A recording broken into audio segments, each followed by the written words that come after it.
So here's the key, right? So you think you can switch from B to C sales to B to B and kill it. I did, and 6 months later, let's just say it's not exactly what I expected.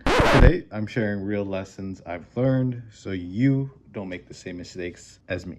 I'm 30 years old, and 6 months ago, I transitioned from years of B2C sales to doing door to door, gyms, commission only in HVAC. This is my first time in a B2B tech sales SDR or sales development rep role. So in B2C, I could spend a lot of time building rapport, cracking jokes. You can connect with them. You can make the eye contact, body language. B2B is a completely different game, guys. You have maybe 10 to 20 seconds before a prospect decides whether to stay on the call or hang up on you, right? The first few weeks, I froze a lot.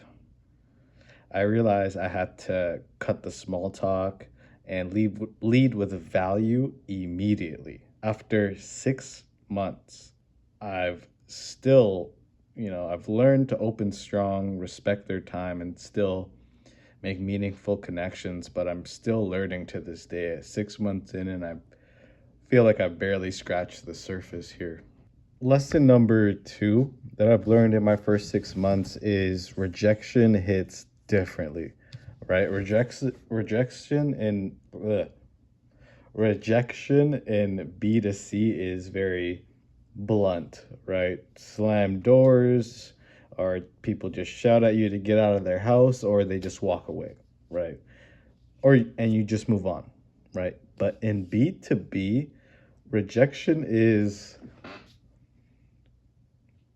polite almost, right? Like, not interested right now, send me an email, right? At first, I took those personally, right? After months of calls now, I've learned to see, okay, rejection is part of the process. I knew that before, but now working from home, just sitting at a computer all day, you log it, move on, and focus on the next prospect, right? Your mindset is what is going to basically separate you from average SDRs to successful ones, right? This is all mental, and that goes for any, industry of sales. So, lesson number three that I learned in my first 6 months is preparation matters more than hustle, right? Or basically, hard work beats talent when talent fails to work hard. In B2C, hustle can carry you, right?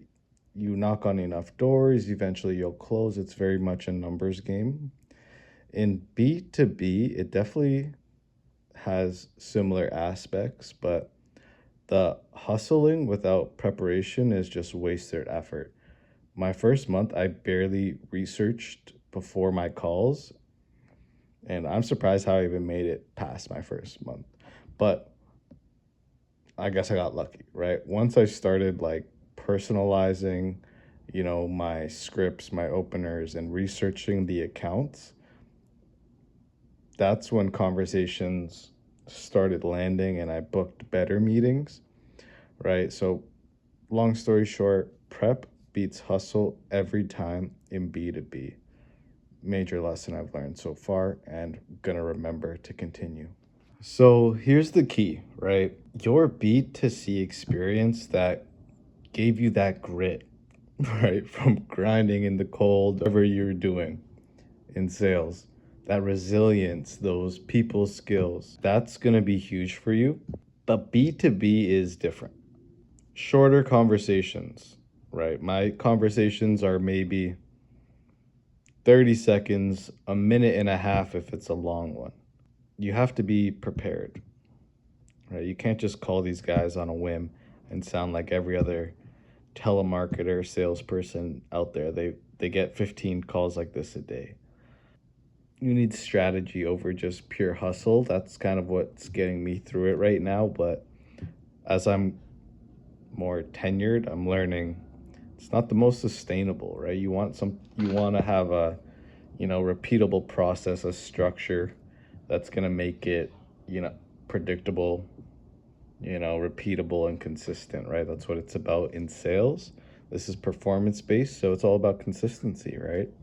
So that's it for me, guys. If you're on the path to, just bettering yourself, getting out of your comfort zone, maybe you're transitioning industries or careers, whatever it may be, subscribe to follow my journey if you want. I'll share, weekly updates, real life lessons, wins, losses, and any tips for helping you break into B2B sales. I get a lot of messages about people trying to break in, and yeah, I'd love to help any way I can, because I've been there, and it's not a good place to be when you're, jumping into something different and there's not a lot of information or resources out there to really rely on. Hopefully this can be that safe space for all of us here. And until the next video, guys, thanks for watching.